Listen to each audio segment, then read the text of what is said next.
When I arrived home from work on Wednesday evening, my wife of a decade, Linda, was waiting for me. She beckoned me to sit at the table, signaling the start of what I anticipated would be a series of unpleasant conversations based on what I'd read. With a deep breath, she expressed her love for me and reassured me of her commitment to our marriage. But her next words caught me off guard. She wanted to take a lover. I braced myself, struggling to comprehend her desire to pursue someone else while claiming to love me and cherish our relationship. "So, let me get this straight," I interjected. "You claim to love me and want to protect our bond, yet you're proposing to be intimate with someone else?" "That's putting it rather bluntly," she replied. "I've met someone I'm interested in having a physical relationship with. It would be occasional, and I promise to be honest with you about it. If you truly love me as you say you do, you'll allow me this freedom because I believe it won't affect my love for you." Her words stung, and I struggled to comprehend her rationale. Linda, however, seemed unfazed, even smiling as she continued. She questioned me about my hypothetical reaction if the roles were reversed, but I knew she wouldn't handle such a suggestion well herself. Despite my doubts, I tentatively expressed a willingness to consider her proposal, albeit with the condition that it wouldn't jeopardize our relationship. She exclaimed, "Bullcrap! You know you would have flipped out if I even mentioned it." I scoffed, catching her off guard. She seemed surprised, saying, "I didn't expect you to react this way. I thought your love for me would allow me to pursue something so important to me. Whatever you're smoking must be illegal. Did you think I'd just give you a green light to go sleep with this guy? Instead, you expect me to sit at home while you spend the weekend with him. Maybe I didn't think things through very well." "You think?" I retorted. "Yeah, I didn't really consider everything like your feelings. If I say no, will you still go ahead with it?" she asked uncertainly. "I don't know. I didn't think you'd refuse. I didn't think this through very well," she admitted. "Tell you what, give me a few days to mull it over. Let's reconvene Sunday afternoon after I've had time to think. You really caught me off guard tonight." I headed to our bedroom and started moving my things to the guest room. "What are you doing?" she asked. "I'd rather not share a bed with someone who's thinking more about someone else than me," I replied, slamming the door once I was in the guest room. Sleep was elusive, but I formulated a plan. I also concluded that if she went through with it, we were done. The next day, I left for work at my usual time, not exchanging a word with Linda. I called my workplace and requested 2 days off for personal reasons. Then I went out and purchased 3 voice-activated recorders. I strategically placed them, one near the phone, one in the bedroom, and one in her car. Additionally, I obtained a phone tap recorder and installed it on our phones. My next destination was the cell phone provider. With my name on her phone account, acquiring a copy of her phone charges was a breeze. While she was still at work, I delved into her email accounts. I stumbled upon one I didn't know about, but the password was simple. There, I discovered a wealth of information, thankfully noting that she hadn't been intimate with him yet. I configured it to discreetly forward any emails from that account to me. My agenda for the day also included obtaining a pair of GPS locators, compact and easy to conceal. I planned to place one in her wallet, assuming she'd keep her cash and cards with her, and the other in her car. It was a busy day, but everything aligned for me to keep tabs on her. The only missing piece was her cell phone. I hoped to retrieve it in the evening, along with planting the GPS devices. Upon checking her emails, I discovered a correspondence between her and Frank Jones, a colleague whom I intended to retaliate against.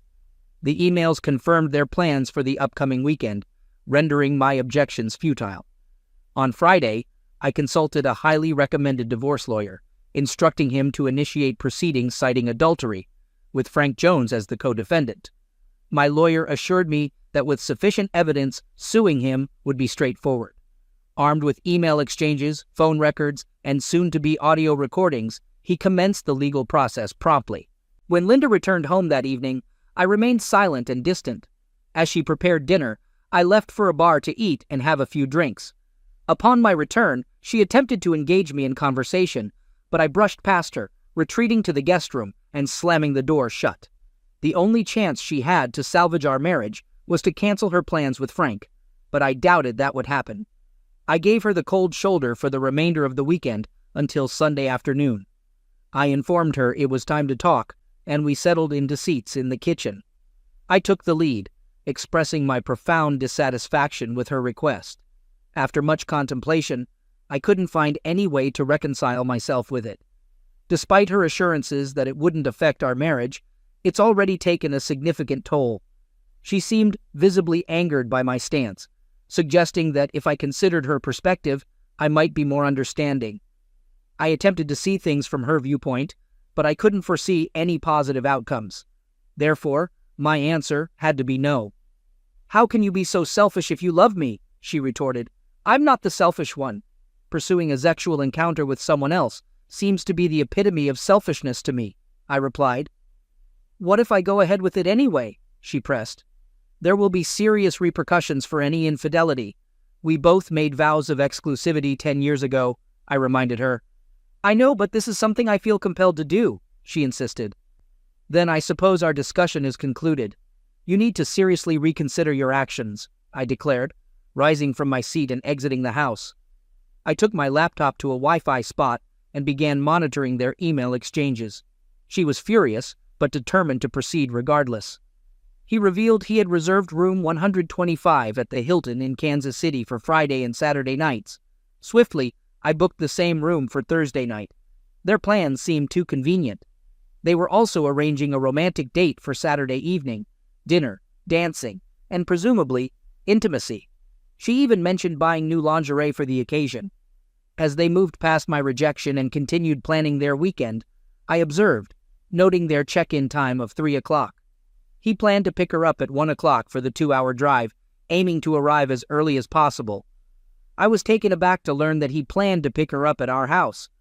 I needed to decide what my next move would be. I also booked a room for the weekend, strategically close to theirs to intercept all communication signals. Over the next few days, I gathered all the necessary equipment.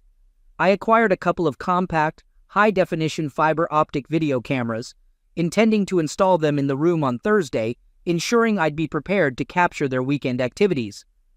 This evidence would serve as potent ammunition for my divorce case. Throughout this time, I completely ignored her, but Wednesday marked the final reckoning for her. I decided to give her one last opportunity. If she chose Frank, our marriage was over. I asked her to join me at the table for a conversation. Despite her apparent reluctance, she obliged.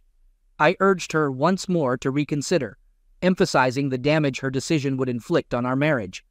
Disregarding my plea, she affirmed her intention to proceed with Frank.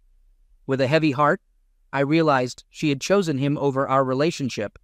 I stood up and left the room, slamming the door behind me as usual.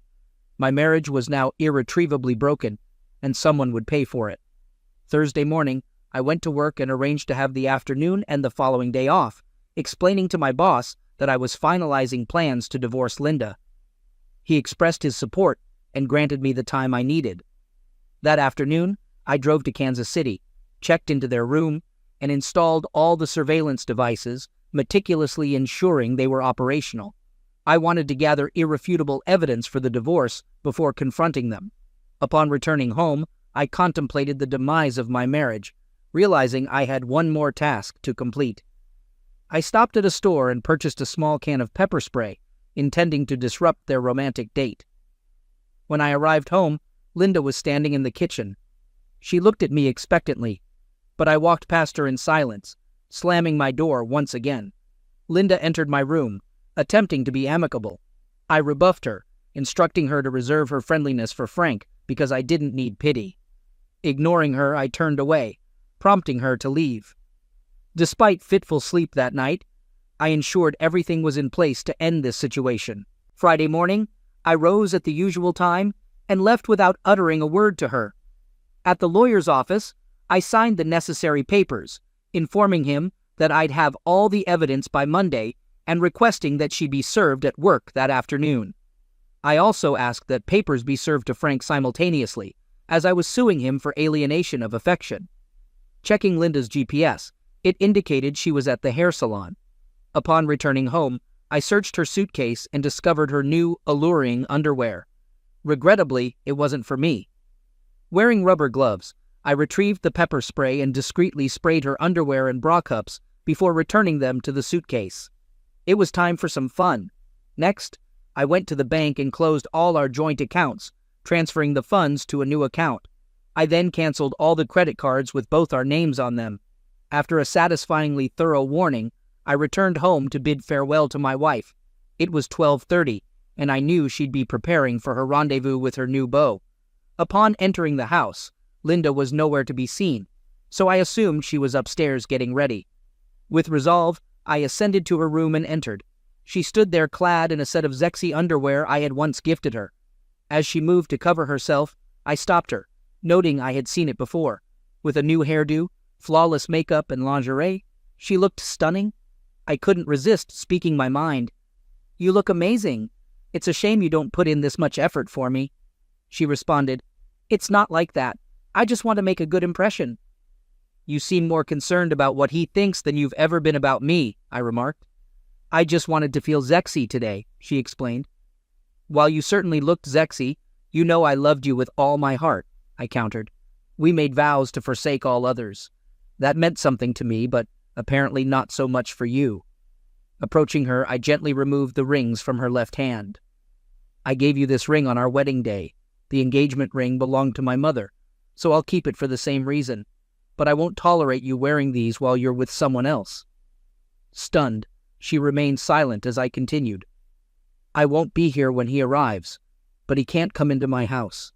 If you cross that line, there will be consequences. I'll be watching." "Why are you doing this?" she protested. "Because you've betrayed our love," I replied coldly. "I hope this weekend is worth it." With that, I turned and walked away from my soon-to-be ex-wife, ignoring her cries as I left. Parking down the street, I kept watch. I ensured I parked where Linda could spot me. If he entered the house, I risked going to jail, but the impact on them would be far worse. Soon enough, his car pulled up. He approached the door, rang the bell, and Linda emerged with her suitcase, immediately wrapping her arms around his neck for a passionate kiss. As he picked up her suitcase, she shot me a smug grin, then sat beside him in the car, flashing another smug look as they drove past. I responded by flipping her off, causing her smug expression to vanish. Returning home, I changed all the locks and garage door code. After grabbing the suitcase I'd already packed, I headed to Kansas City, checked in, and set up my laptop in my room. The camera captured Linda unclothed in bed, indicating he'd already had his way with her, and it was evident he hadn't lasted long. Emerging from the bathroom, he too was unclothed, revealing his diminutive size, prompting laughter from me. As he approached the bed ready for another round, Linda smiled and embraced him, but I couldn't help but chuckle as she reached for his small member. It was clear she wasn't accustomed to such a lackluster performance. Her frustration was apparent as he struggled to satisfy her, and it seemed she would return home dissatisfied, only to be kicked out the next day. He made several unsuccessful attempts, while she remained unfulfilled, much to my amusement. Satisfied with the outcome, I left to grab dinner and a few drinks, feeling vindicated. I set everything to record, gathering evidence for my lawyer and to underscore her poor choice in partners. Upon my return, he was asleep, and she appeared even more frustrated. Despite the initial pain of losing my wife, this situation was becoming rather amusing. I went to bed envisioning the mischief I'd stir up the next day. Thoughts of attractive women at the bar reminded me of the freedom to pursue them. Falling asleep with a contented smile, I felt relieved knowing my path was clear. Upon waking refreshed, I eagerly prepared for some enjoyment. After a pleasant shower, I headed out for a nice breakfast, grabbing snacks in case I couldn't get away later. Returning to my room, I contacted the local florist, ordering a bouquet for Linda. It mirrored the ones I'd given her on our anniversaries, a poignant reminder of what she was risking. Though I hoped for good timing, it was inconsequential, the delivery aligning perfectly. As they returned and began to engage intimately, a knock interrupted. The florist delivered the flowers, and I observed a mix of contemplation and anger on Linda's face. She retrieved her cell phone and dialed. Soon enough, my phone was ringing. I answered, and we exchanged a brief conversation. "Hello? How are you doing?" she inquired. "Not worth a crap. My wife is out with some other guy while I stew in anger," I responded bitterly.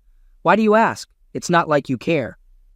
"Well, I just received a bouquet of flowers, similar to what you usually get me for our anniversary. I wanted to know what you were up to," she explained. I don't understand how you could think I did that. Firstly, you and your brilliant boyfriend kept me in the dark about your whereabouts. Secondly, if I had sent you flowers, they wouldn't have been pleasant. The card would have been scathing, addressing my cheating wife, I retorted. And you, little Frankies, maybe they'll give you a glimpse of what you're sacrificing. I noticed her stunned expression as I turned off my phone. She attempted to call again, but of course, there was no answer. After a few more attempts, she gave up. She informed him of my words, and he reassured her that I'd come around. However, I knew I wouldn't until I rid myself of her. Though she initially resisted his advances, she eventually relented. I seized the opportunity to order Linda's favorite pizza for delivery. The pizza arrived just as he was mounting her again. He grew irate and refused to pay, but the delivery person confirmed the room number and his cell phone number. Threatened with police involvement, Frank reluctantly paid up. They opted to have a meal since they had already paid for it. After enjoying their lunch, they conversed for a while. However, Frankie quickly resumed his advances. As things heated up between them, I phoned the sandwich shop and ordered her favorite sandwich for delivery. He had been engaged in intercourse with her for about a minute when the sandwich arrived. Upon seeing it, Linda speculated that I must have discovered their location. He was incredulous, but she recounted my suspicions about her new partner, Krakon, suggesting that I might have hacked into her email. She praised my intelligence, though he seemed unconvinced. Despite this minor hiccup, they decided to get dressed and go out for a while, planning to clean up upon their return and prepare for their romantic date. She assured him she would make it up to him later. As they departed, I couldn't help but laugh hysterically. Tears streamed down my face as I anticipated the unfolding events. Upon their return, Linda hurriedly stripped and dashed into the shower. She spent a considerable time there, emerging with her chest and groin area bright red and evidently painful. It appeared that little Frankie wouldn't be getting any action that night. As Linda lay on the bed, groaning in discomfort, Frankie attempted to touch her, only to be met with her angry outburst, citing her pain and lack of interest. She attributed her discomfort to a possible allergic reaction to her new lingerie, unaware of my involvement. I spent the remainder of the day organizing my videos and preparing DVDs for my lawyer and Frankie's wife. Satisfied with my accomplishments, I retired to bed, a content smile on my face. It seemed that trouble had found its way into paradise, and I was the orchestrator of it. Sunday morning I rose and headed home, knowing Linda would face even more turmoil upon her return. Tomorrow, it would all come to an end. When Frankie dropped her off later that day, he didn't even escort her to the door, he simply let her out.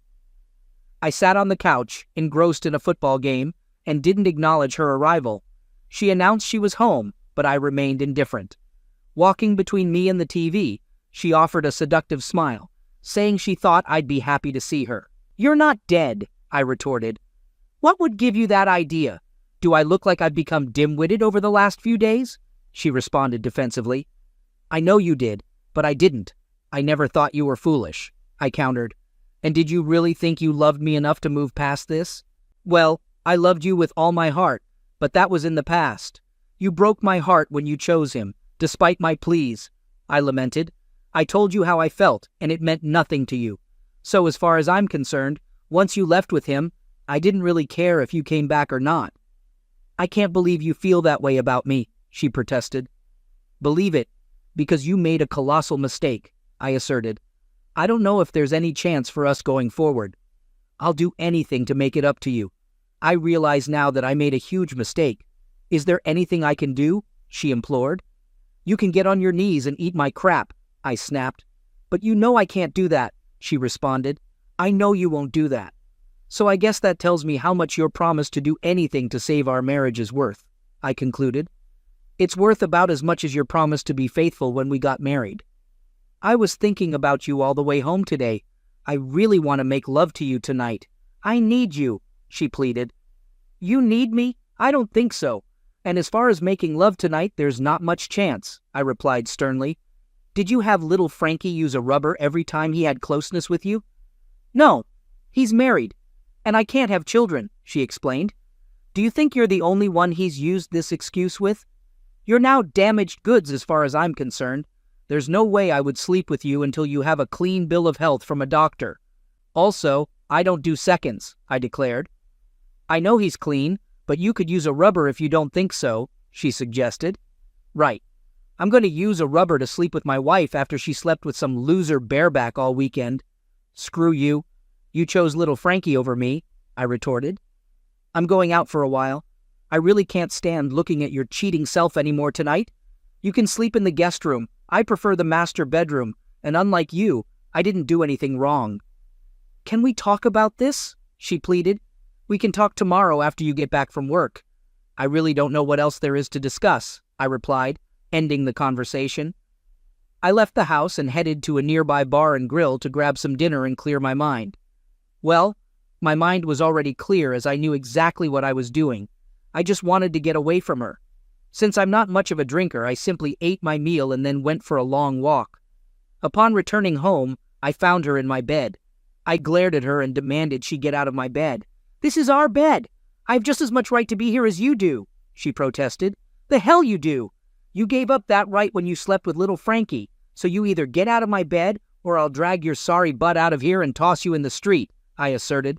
She started crying and slowly left the room. I closed and locked the door behind her, still hearing her sobs as she walked down the hallway. The next morning, I completely ignored her. We each had breakfast, and she left at her usual time. Before leaving, she turned and told me she loved me. I shot her a scornful look and emphasized that I had loved her too, making sure to use the past tense. Tears began to well up as she turned and walked away. Once she was gone, I began packing her things in garbage bags. As I packed, I called Frankie's wife, Linda. I asked if she knew her husband had spent the weekend with my wife. She thought he had been away on business, so when I offered her copies of my evidence, she eagerly agreed. I was stunned when she opened the door. She was absolutely stunning. I was speechless and had to apologize, explaining that I was taken aback by her beauty, which was indeed true. We got down to business, and I explained what had happened over the weekend. She was furious, and we decided she would accompany me to the lawyer's office to see if he would take her case. He did, and even offered us a discount. While Linda filled out the paperwork, I spoke with the lawyer. I asked if I needed to wait to serve Frankie to protect Linda. He assured me that as long as she signed the papers beforehand, she would be okay. Linda and I went out for lunch while they prepared her papers. After she signed, I took her home and then went home myself to await Linda's call. I was supposed to call Linda that night to update her on how things went.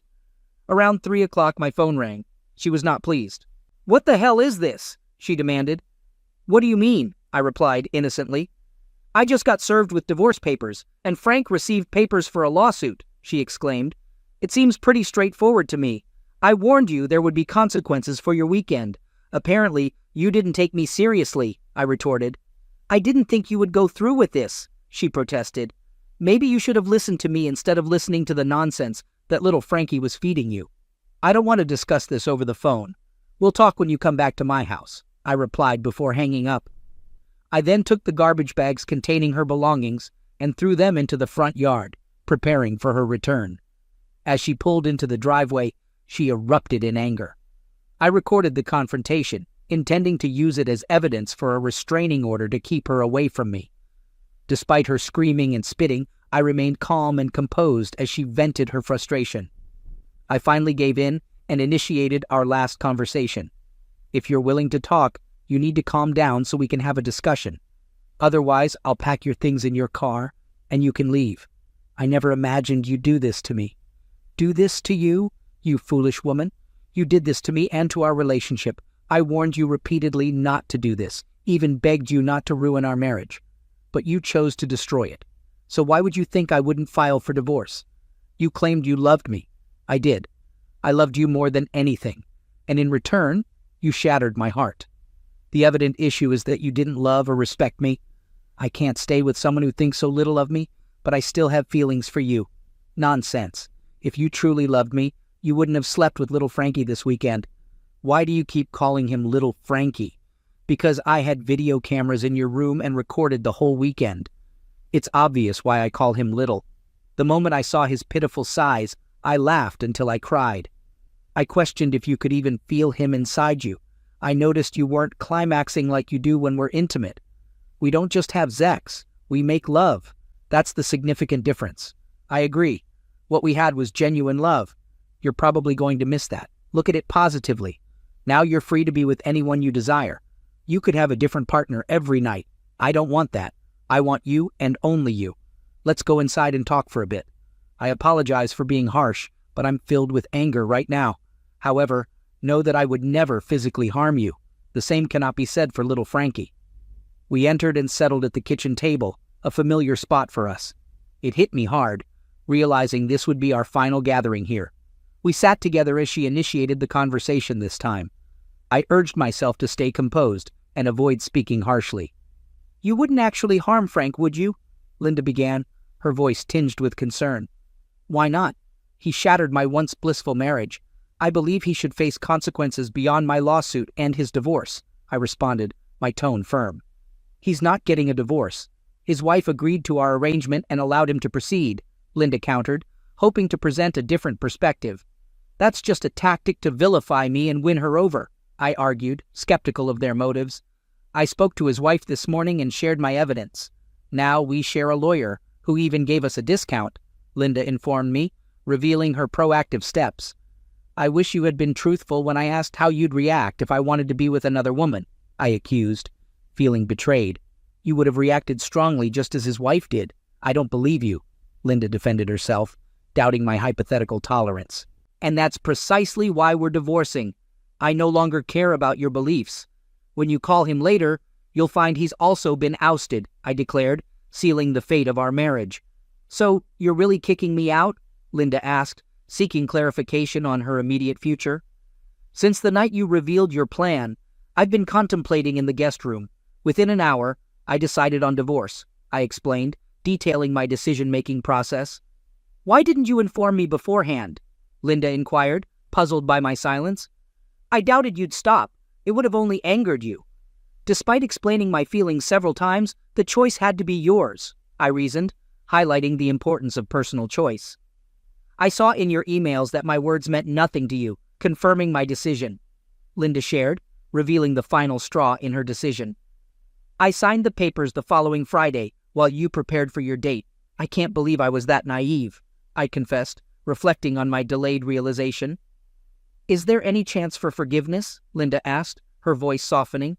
Linda, I once loved you enough to consider it, but last night was your final chance, and you squandered it.